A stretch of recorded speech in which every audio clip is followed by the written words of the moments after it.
Bonjour, nous recevons dans nos locaux aujourd'hui Monsieur Lejeune qui nous présente l'âme du Val-de-Serre. Donc je vais vous demander de vous présenter rapidement. Oui, alors je m'appelle Yves-Marie Lejeune et je suis originaire du Val-de-Serre. Mes grands-parents habitaient Néville, mes parents aussi, où j'ai passé de nombreuses vacances. Et j'ai voulu aller à la rencontre des habitants du Val-de-Serre, notamment des anciens, entre guillemets, pour qu'ils me donnent leur témoignage de vie, parce que je me suis dit que c'est des personnes, enfin c'est des choses qui ne sont pas forcément écrites dans les livres, et qu'une fois ces personnes disparaîtront, on n'aura plus leur témoignage. Donc j'ai voulu les interviewer, donc c'est sous forme d'interview, je vais chez les gens, je leur demande s'ils acceptent que je les filme et de me donner leur témoignage. Donc pour le premier film, parce que peut-être qu'il y en aura un deuxième, je suis allé, donc j'ai choisi 4 thèmes, j'ai fait par thème. Le premier thème, donc c'est celui de la pêche côtière. Donc je suis allé rencontrer des pêcheurs de Coqueville, Fernandville, ou de familles de pêcheurs qui m'ont donné leur témoignage. Ensuite, c'est le deuxième sujet, l'élevage et la culture maraîchère, où je suis allé voir des éleveurs, donc comme M. Michel Laronche, ou des producteurs de légumes, notamment Gustave Bazin, qui m'a parlé donc de la culture de la pomme de terre, la masurienne, que tous les Fernandvillais faisaient à l'époque.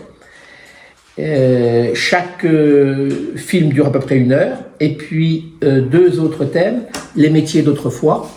Donc je suis à la rencontre, je me suis intéressé donc à une personne dont le papa faisait des chaussures, galoches et des chaussures pour handicapés, qui habitait Néville. Une autre personne qui m'a parlé du gluis, puisque le gluis était utilisé à la fois pour les toitures en chaume et pour quand on faisait le cidre.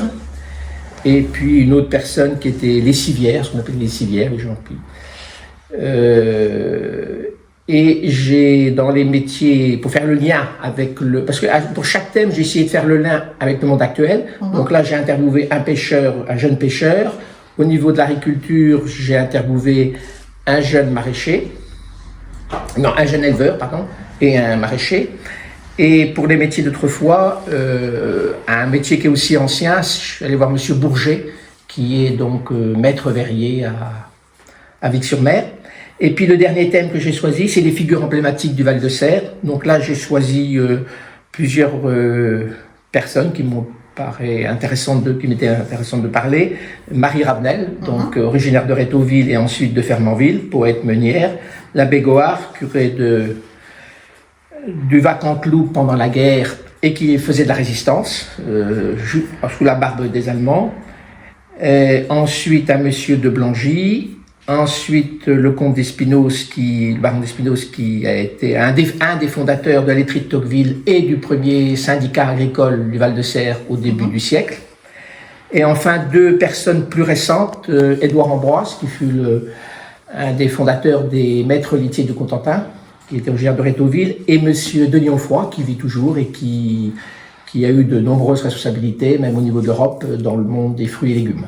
D'accord. Voilà. Donc ces 4 thèmes seront donc projetés à la salle 901 de Saint-Pierre-Église, en face de la mairie. Donc le samedi 21 février pour les 2 premiers thèmes. Donc chaque thème dure à peu près 1 heure et il y a à peu près un entracte de 20-25 minutes entre chaque thème.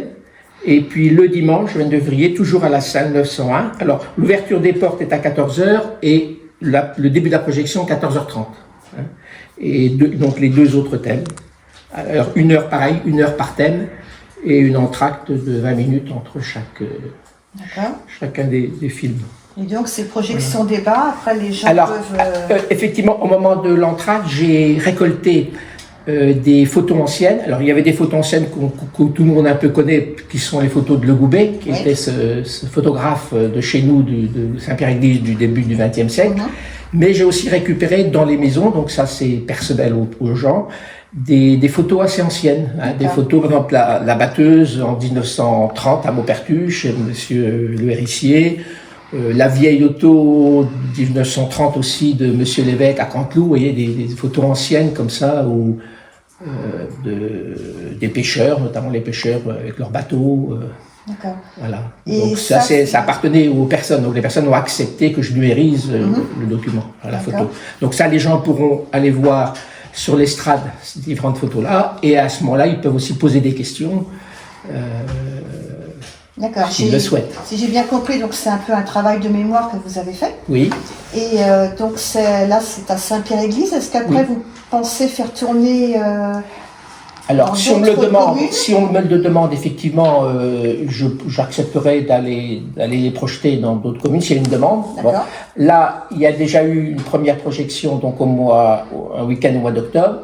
Et Stéphane Le Baron, donc maire adjoint de Saint-Pierre-Église, qui est responsable de la salle, m'a demandé donc de venir le projeter dans leur salle, et en contrepartie, les 5 € d'entrée leur sont remis pour l'association Patrimoine de Saint-Pierre-Église. D'accord.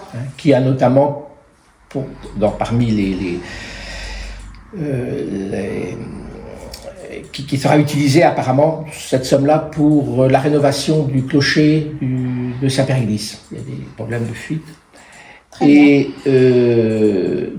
oui, par exemple, la maison de retraite, j'envisage également pouvoir leur projeter. Ok. Bah écoutez, je vous remercie, c'est un beau travail que vous avez fait de mémoire. Et n'hésitez pas, ceux qui sont dans les environs de Saint-Pierre-Église, de venir, s'ils sont intéressés, donc samedi prochain et dimanche prochain. À bientôt pour une vidéo qu'on pense faire donc la semaine prochaine. Donc elle sera mise en ligne assez rapidement. Au revoir.